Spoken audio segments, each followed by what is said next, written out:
ചെന്നൈയിൽ നടക്കുന്ന ദേശീയ ഓട്ടോമോട്ടീവ് മത്സരത്തിൽ പങ്കെടുക്കാനായി തൃശൂർ ഗവൺമെന്റ് എഞ്ചിനീയറിംഗ് കോളേജ് വിദ്യാർത്ഥികൾ ഡ്രൈവറില്ലാതെ ഓടുന്ന ഇലക്ട്രിക് കാർ നിർമ്മിച്ചു. 10 ലക്ഷത്തോളം രൂപ ചെലവ് വരുന്ന ഈ പ്രൊജക്ടിനായി 7 ലക്ഷം രൂപ വിദ്യാർത്ഥികൾ സ്വന്തമായി തന്നെയാണ് കണ്ടെത്തിയത്.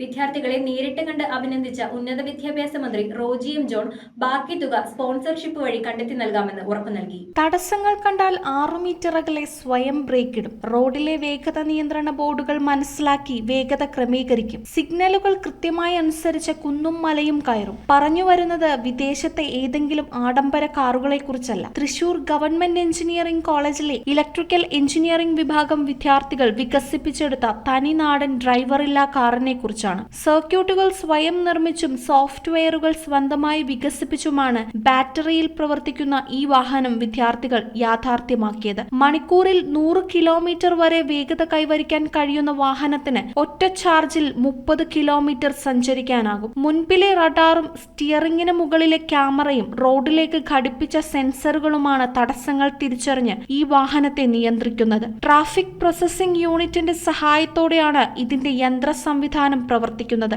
വരുന്ന ജൂലൈ മാസത്തിൽ ചെന്നൈയിൽ നടക്കുന്ന പ്രശസ്തമായ ബാഹ ഓട്ടോമോട്ടീവ് വെഹിക്കിൾ കോമ്പറ്റീഷനിൽ പങ്കെടുക്കാനാണ് 30ഓളം പേരടങ്ങുന്ന ഈ വിദ്യാർത്ഥി സംഘം വാഹനം തയ്യാറാക്കുന്നത്. 10 ലക്ഷത്തോളം രൂപ ചെലവ് വരുന്ന പ്രൊജക്ടിലേക്ക് 7 ലക്ഷത്തോളം രൂപ വിദ്യാർത്ഥികൾ സ്വയം കണ്ടെത്തുകയായിരുന്നു. വിദ്യാർത്ഥികളുടെ ഈ വലിയ നേട്ടത്തെ പ്രോത്സാഹിപ്പിക്കാൻ ഉന്നത വിദ്യാഭ്യാസ മന്ത്രി റോജി എം ജോൺ ഇവരെ ഓഫീസിലേക്ക് വിളിച്ചു വരുത്തി അഭിനന്ദനങ്ങൾ അറിയിച്ചു. വളരെ നൂതനമായ ആശയങ്ങളുമായിട്ടാണ് ഈ വിദ്യാർത്ഥികൾ കടന്നു വന്നിരിക്കുന്നത്. ഇതിനോടൊപ്പം തന്നെ എല്ലാവരുടെയും ശ്രദ്ധ ആകർഷിച്ചിട്ടുണ്ട്. നമ്മുടെ വിദ്യാർത്ഥികൾ എത്ര നൂതനമായ ആശയങ്ങളുമായിട്ട് കടന്നു വരുന്ന അവരുടെ പൊട്ടൻഷ്യൽ എത്ര അധികം ഉണ്ട് എന്നുള്ളത് നമുക്ക് ഇതിൽ നിന്ന് തന്നെ മനസ്സിലാക്കാവുന്നതാണ്. നമ്മുടെ എഞ്ചിനീയറിംഗ് കോളേജിലെ ഈ എല്ലാ വിദ്യാർത്ഥികൾക്കും ഞാൻ പ്രത്യേകമായ അഭിനന്ദനങ്ങൾ നേരുകയാണ്. ഒപ്പം അവരുടെ മുന്നോട്ടുള്ള യാത്രയ്ക്ക് എല്ലാ ആശംസകളും.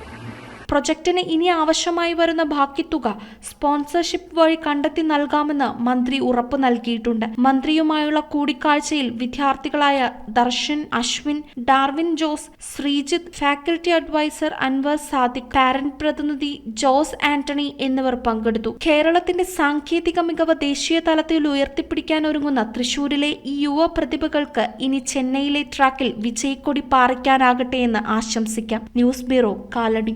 നിങ്ങളുടെ സ്വപ്നങ്ങൾ ഡിജിറ്റൽ ലോകത്തേക്ക് മാറ്റാൻ റെഡിയാണ്. ജയ് ഭാരത് ആർട്സ് ആൻഡ് സയൻസ് കോളേജിൽ ഇതാ ട്രെൻഡിംഗ് കോഴ്സുകൾ. ഡാറ്റ സയൻസ് മുതൽ വെബ് ടെക്നോളജീസ് വരെ അത്യാധുനിക ലാബ് സൗകര്യങ്ങൾ, എക്സ്പീരിയൻസ്ഡ് ഫാക്കൽറ്റീസ്, പിന്നെ മികച്ച പ്ലേസ്മെന്റ് സപ്പോർട്ടും. Jai Bharat arts and science college, Perumbavoor.